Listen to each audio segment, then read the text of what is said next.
Breaking news Anantapuram జిల్లా బ్రహ్మసముద్రం మండలం పాలవెంకటాపురంలో విషాదకర సంఘటన చోటు చేసుకుంది. మామిడి తోటలో పనిచేస్తున్న కళ్యాణదుర్గంకు చెందిన అన్నదమ్ముల తలారి నాగేందర్ చరణ్లు ప్రమాదవశాత్తు నీటి సంపులో పడి మృతి చెందారు. మొదట నాగేంద్ర కాలు జారి సంపులో పడగా అతన్ని రక్షించే క్రమంలో చరణ్ కూడా మునిగి ప్రాణాలు కోల్పోయాడు. అన్నను రక్షించబోయిన తమ్ముడిని కాపాడలేకపోయిన అన్న ఇద్దరు మృత్యువాత పడడంతో ఆ కుటుంబంలో తీవ్ర విషాదం అలుముకుంది.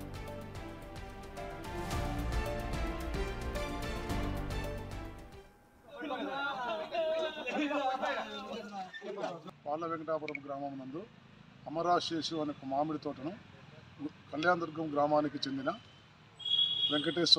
తలారి వెంకటేశ్వర్లు అనే అతను 2 సంవత్సరాలకు లీజుకి తీసుకున్నాడు. మామిడి కాపు. ఆ కాపు కోయడానికి కానీ ఈ దినం అనగా 7/12/25వ తేదీన ఉదయమనే 10 మంది కూలి వాళ్ళని పిలుచుకొని పోయి మామిడి తోటలో మామిడి చెట్లకు మందు కొడుతూ ఉన్నాడు.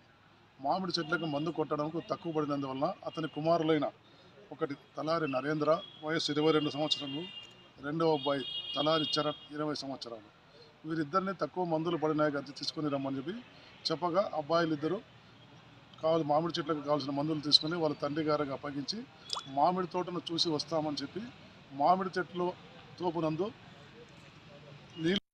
మామిడి చెట్లకు పోవడానికి ఏర్పాటు చేసినటువంటి నీటి గుంతలు పోయి అకస్మాత్తుగా కాలు జారి ఇద్దరు ఈత రాక ఒకరికొకరు పట్టుకొని భయపడి మునిగిపోయి చనిపోయినారు. ఈ విషయంలో ఫిర్యాదుగా